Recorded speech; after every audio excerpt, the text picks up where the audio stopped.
Welcome to రాజనీతి. 5 ఏళ్ల జగన్మోహన్ రెడ్డి పాలన ఎలా ఉన్నప్పటికీ కొన్ని విషయాల్లో ఆ పార్టీకి హ్యాట్స్ ఆఫ్ చెప్పాలి. Jaganmohan Reddy media, social media సైన్యం, ఆ పార్టీ నాయకులు జనాన్ని నమ్మించడంలో దిట్టలు. తమ ప్రభుత్వంలో తప్పులు జరిగినా వాటిని ఒప్పులుగా చూపించడం లేదా ఆ తప్పులు ఎదుటి వాళ్ళ మీదకి నెట్టడంలో వీళ్ళు సిద్ధహస్తులు. మన చంద్రబాబు నాయుడు గారు కుప్పం వెళ్ళారు. కుప్పంలో కృష్ణా జలాలకు హారతి ఇచ్చారు. కుప్పం దాకా కృష్ణా జలాలు తీసుకురావటం పట్ల ఆనందాన్ని వ్యక్తం చేశారు. వెంటనే అంబటి రాంబాబు రంగంలోకి దిగాడు, ప్రెస్ మీట్ పెట్టాడు. అసలు కుప్పానికి మేమే నీళ్లు ఇచ్చాం, 2 ఏళ్ల నాడు ఇచ్చాం, మా జగన్మోహన్ రెడ్డి ఇచ్చాడు, మీరేదో ఇప్పుడు ఇస్తున్నట్టు బిల్డప్ ఇస్తున్నారని ప్రెస్ మీట్ పెట్టాడు. మేము 2 ఏళ్ల నాడే నీళ్లు ఇస్తే ఇప్పుడు వచ్చి నేను ఇచ్చానంటావేంటని ఎక్సెక్కలాడాడు. వాళ్ళ సోషల్ మీడియా వెంటనే అందుకుంది. వాస్తవానికి అప్పుడు ఏం జరిగిందంటే హడావుడిగా గేట్లు తెచ్చి బిగించారు. గేట్లు బిగించిన తర్వాత ట్యాంకర్లతో నీళ్లు తెచ్చి ఆ కాలువల్లో, హంద్రీనేవా కాలువల్లో నీళ్లు పోసి జగన్మోహన్ రెడ్డి గారు వచ్చి ఆ గేట్లు లిఫ్ట్ చేయటం, నీళ్లు కిందకి వెళ్ళటం, జగన్మోహన్ రెడ్డి గారు తిరిగి వెళ్ళిపోయిన తర్వాత ఆ గేట్లు పీక్కొని వెళ్ళటం కూడా జరిగిపోయింది. అంటే నీళ్లు పైనుంచి రాలేదు, ట్యాంకర్లతో తీసుకొచ్చి అక్కడ పోసి తాత్కాలికంగా గేట్లు పెట్టి జగన్మోహన్ రెడ్డితో లిఫ్ట్ చేయించి కుప్పానికి నీళ్లు ఇచ్చామని ఒక కలరు. చంద్రబాబు నాయుడు గారి సొంత నియోజకవర్గానికి మేము నీళ్లు ఇచ్చాం, చంద్రబాబు వల్ల కాలేదని చెప్పడానికి ఒక డ్రామా ఆడారు. కానీ ఆ డ్రామా బయటపడిపోయింది. పత్రికల్లో వార్తలు వచ్చినాయి.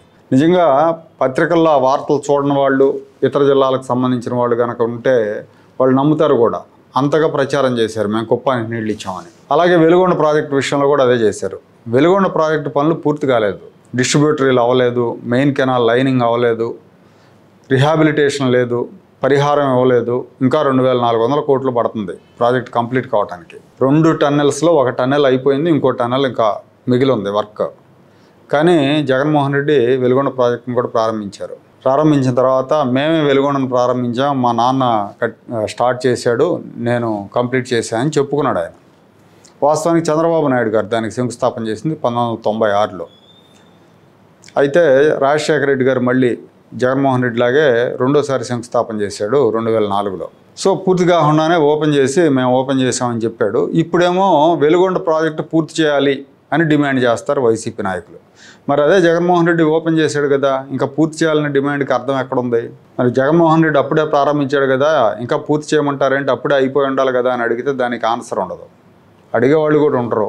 అలాగే అమరావతి మీద దుష్ప్రచారం. అమరావతి ఒక వర్షం, చిన్న వర్షం పడినా చాలు అమరావతిలో ఎక్కడో గోతుల్లోకో నూతుల్లోకో నీళ్ళు వస్తాయి.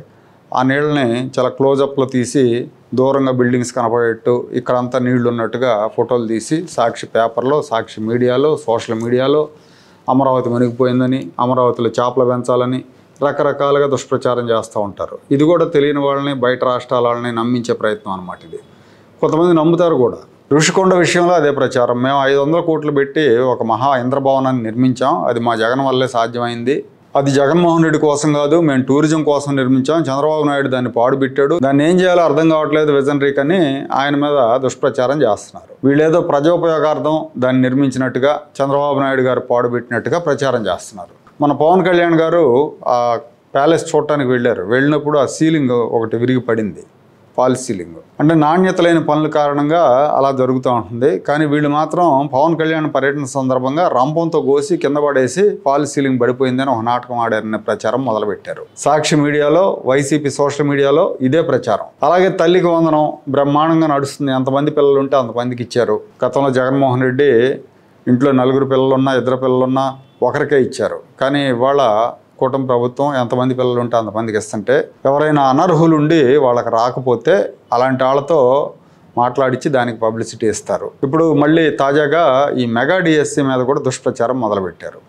మెగా డిఎస్సి 16,000కు పైగా పోస్టులు ఒకేసారి ఫిల్అప్ చేస్తూ ఉంటే, కూటమి హామీకి కట్టుబడి ఆ పని చేస్తూ ఉంటే, దాని మూలంగా ప్రభుత్వానికి, లోకేష్కి మంచి పేరు వస్తూ ఉంటే దాన్ని ఓర్చుకోలేక ఈ డిఎస్సిలో అవకతవకలు జరిగినాయి. డిస్ట్రిక్ట్ సెలక్షన్ కమిటీలో తక్కువ మార్కులు వచ్చిన వాళ్ళు సెలెక్ట్ అయ్యారు. 37 మార్కులు వచ్చిన వాళ్ళకి డిఎస్సిలో ఉద్యోగం వచ్చింది. మెరిట్ లిస్ట్ ఇవ్వకుండా సర్టిఫికేట్ల వెరిఫికేషన్కి రమ్మని కాల్ లెటర్స్ పంపిస్తున్నారని ఫేక్ వీడియోలు సర్క్యులేట్ చేస్తున్నారు. అంటే ఈ డిఎస్సికి అపియర్ అయ్యి సెలెక్ట్ కాని వాళ్ళు ఇలాంటివి నమ్మే అవకాశం ఉంటుంది.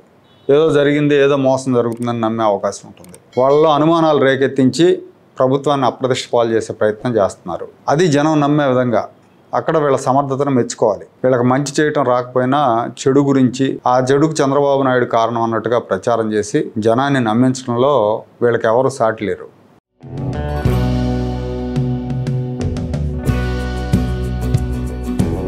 Like, share and subscribe to Rajaniti channel.